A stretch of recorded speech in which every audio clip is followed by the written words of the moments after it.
Que série inacreditável é Na Mira do Júri, Retiro Corporativo. Tenho que ser bem honesto com vocês. Eu juro que eu não imaginaria que eu conseguiria ver uma segunda temporada de Na Mira do Júri. Para mim, não é uma questão que uma segunda temporada não iria funcionar. Eu achava que não iria existir, não tinha possibilidade daquela proposta tão original, tão peculiar, tão difícil de ser, enfim, realizada, dirigida, conduzida. Funcionaria ou, sabe, existiria numa segunda temporada. Pra mim, era meio que impossível. E aconteceu. E vou falar, é uma segunda temporada que, se não é mais engraçada do que a primeira, é uma temporada que é mais ambiciosa, que traz um senso de humor diferente, que traz novas possibilidades pra essa mistura, muito fiel a essa combinação de reality show com mockumentary, com essa coisa dos falsos documentários, numa mistura assim engraçadíssima, muito cativante, muito criativa e, assim como na primeira temporada, muito afetuosa. Eu realmente me surpreendi de verdade com Na Mira do Júri Retiro Corporativo e por vários motivos que eu quero discutir no vídeo de hoje. E aí, galera, eu sou o Thiago, e se você não viu Na Mira do Júri, a primeira temporada, que também está disponível no Prime Video, você precisa entender por que eu tô falando que essa série ela é tão única. A proposta aqui era muito, mas muito curiosa. Eles criaram uma série de comédia em que um não ator era o protagonista da história, dentro de um julgamento fake e totalmente absurdo, em que tudo ao redor dele era pensado, era roteirizado, em que todos ali eram atores, menos ele, o Ronald, cara mais legal dos Estados Unidos. E a graça tá justamente nessa dinâmica de uma pessoa comum, quase que como numa pegadinha, só que muito mais ambiciosa, muito mais engenhosa narrativamente, tendo que reagir a situações dentro da realidade de um júri, de um tribunal, só que tudo potencializado aí no absurdo e, enfim, num senso de humor que vai revelando os personagens, revelando um outro lado do próprio protagonista, revelando muitas das relações que eles vão construindo, mesmo ele sendo um não ator e todos os outros sendo atores, ele não sabe, na visão dele, todos ali são pessoas, enfim, de verdade. Mas é aí que vem o desafio. Como fazer uma segunda temporada a partir de uma proposta tão única? E sabendo que a série viralizou, eu realmente, na minha cabeça, não tinha como funcionar de novo. Principalmente se a mesma estrutura fosse repetida. E é aí que entra a grande sacada de Na Mira do Júri, Retiro Corporativo, que é a ideia de trazer uma outra temática para a história. Deixa de ser sobre um julgamento, deixa de ser sobre um homem lidando com os absurdos num júri, e passa a ser sobre o ambiente de trabalho, sobre relações no escritório, ou mais especificamente num retiro corporativo. Tudo narrado a partir da perspectiva de Anthony, o não ator da vez, um cara contratado para ser um assistente temporário dentro desse evento de férias de uma empresa de molhos familiar que estava prestes a passar por uma grande mudança.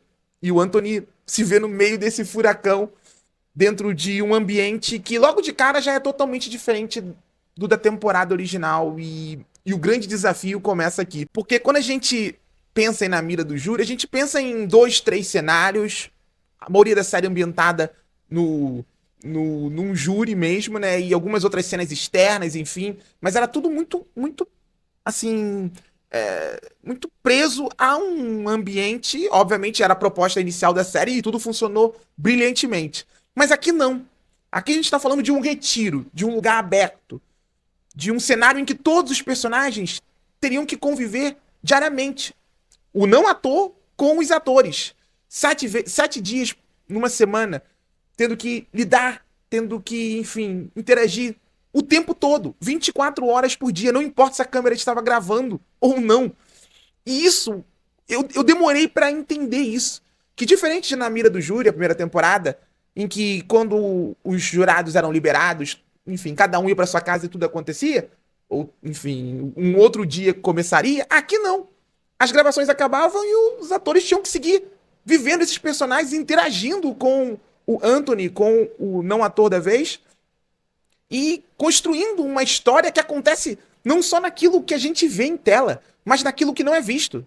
Porque, de fato, a câmera em algum momento teria que ser desligada até para sustentar a premissa da série, que era a ideia de um documentário sendo gravado durante o retiro corporativo dessa empresa. E aí, para mim, que a coisa ganha um outro caráter nessa segunda temporada é pensar que os atores, durante uma semana, tiveram que viver esses personagens contracenando com um não ator e sustentando tudo isso, sustentando os absurdos que aconteciam durante o dia e que eram gravados, sustentando emoções, sustentando os laços criados, sustentando os sentimentos que a série vai desenvolvendo ao longo dos episódios, e todos os episódios muito bem construídos narrativamente falando. Nessa segunda temporada, eu sinto que a figura do Anthony, ele era mais central na história, porque o Ronald, o personagem da primeira temporada, ele é uma das peças de um julgamento, nem tudo passava por ele. Nessa segunda temporada, os roteiristas e criadores da série foram mais ambiciosos ao tornarem ele, de fato, o protagonista da história, responsável por alguns eventos acontecerem. Ou seja, se ele simplesmente não se interessasse, se ele não se conectasse com aquelas pessoas, a história poderia morrer, literalmente morrer. E eu acho não só muito engraçado como essa segunda temporada, ela consegue desenvolver esse personagem e essas relações dentro de um ambiente de trabalho, com um humor mais ácido, com uma pegada meio The Office, em vários momentos, esse humor desconfortável, de alguém que quer parecer mais legal do que é, de alguém que faz uma piada totalmente inconveniente, de um palestrante que surge falando um monte de bobagens, e todo mundo tem que ficar, enfim, tentando levar a coisa a sério. Isso tudo funciona maravilhosamente, mas eu acho que a beleza na série tá nessa interação entre atores e não ator, e como, em algum nível, eles aqui são colocados no mesmo patamar. E aí que tá, pra mim, o coração de Na Mira do Júri e Retiro Corporativo. É saber que esses atores, eles estão tão dentro da proposta da série quanto o não ator que não sabe de nada e só tá vivendo a vida dele. Porque pra esses atores, aquela ali é uma chance de ouro. Eu fui pesquisar um pouco do currículo deles e tal. E todos ali já têm uma bagagem em séries, enfim, até alguns em filmes. Mas sabe aqueles personagens que muitas vezes não são creditados, aparecem alguns segundos na tela? Ou aquele personagem que ganha algum destaque num episódio de uma série e depois desaparece, enfim, mas a gente não consegue ligar o nome à pessoa? Quando a gente olha para o cinema, para os filmes, para as séries, a gente está sempre vendo esses atores vivendo personagens assim anônimos. Esses, sabe, não vou dizer nem coadjuvantes, figurantes mesmo, em alguns casos, com uma cena, com um diálogo, com um protagonista e, enfim, a carreira deles, muitas vezes, é isso. São personagens sem nome, são personagens sem identidade, é uma fala, uma presença, um segundo de tela, 1 minuto, 5 minutos, um episódio. E eu vejo muito essa beleza em Na Mira do Júri e Retiro Corporativo quando eu percebo que o não ator, o protagonista, ele tá vivendo o mesmo sonho desses atores. Na verdade, ele vive sem saber, mas esses atores ali estão vivendo esse sonho de poder brilhar em uma produção grande, de conseguir um holofote que eles nunca tiveram. E eles agarram essa oportunidade. Agarram, sabe? Esse papel num reality show, dando vida a tudo isso. Porque se o Anthony consegue reagir das melhores formas, é um cara também muito legal, é um cara extremamente proativo, engraçado, é um personagem muito engraçado, que tá sempre no tom da brincadeira. O elenco, esse elenco cheio de nomes pouco conhecidos dentro da indústria, eles parecem muito conscientes de que aquela ali talvez fosse a chance das vidas deles. E eu sinto muito isso, sabe, naquele ponto de virada da série, quando a verdade é revelada e você vê que não eram atores vivendo personagens.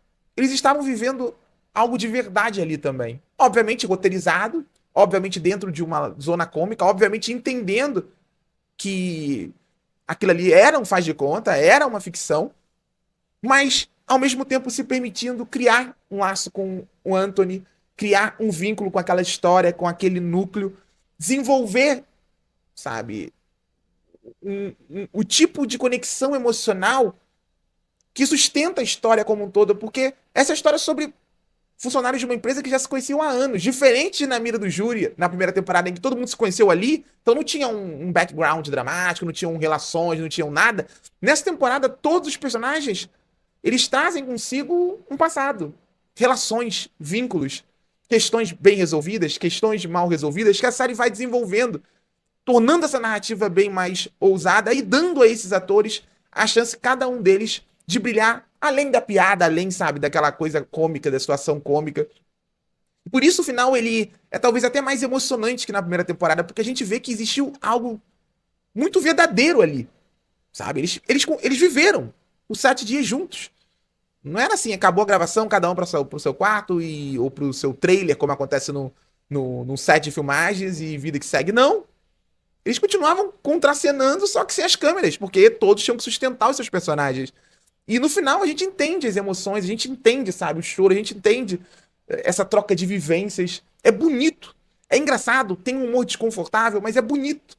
Na Mira do Júri e Retiro Corporativo é muito criativo enquanto série de comédia, mas acima de tudo é muito ambicioso enquanto uma produção que vai de basicamente 3 cenários na temporada original para um resort com mais de 25 cenários diferentes, que vai de 29 câmeras na primeira temporada para quase 50 na segunda temporada, que pensou a história em escala bem mais, não vou dizer macro, mas uma escala bem mais ousada e complexa, e conseguiu desenvolver, além de um senso de humor extremamente afiado, de situações cômicas bem engraçadas, eu, pelo menos, chorei de rir em vários momentos nessa série, consegue desenvolver, sabe, laços mais sólidos e uma história que ela é mais envolvente, eu acho, do começo até o fim. Eu não vou dizer que a segunda temporada é melhor que a primeira, porque eu acho a primeira temporada absurdamente engraçada. Mas se Na Mira do Júri tivesse que ter uma segunda temporada, eu acho que Retiro Corporativo seria a escolha perfeita. E eu fico muito feliz que tudo tenha funcionado muito bem. E aí, o que você achou de Na Mira do Júri e Retiro Corporativo? Diz aí nos comentários, não se esquece de deixar o like, de compartilhar esse vídeo e de se inscrever aqui no Barata no Cinema. Estamos chegando à marca de 13.500 inscritos. Conto com a ajuda de vocês nessa. Tchau!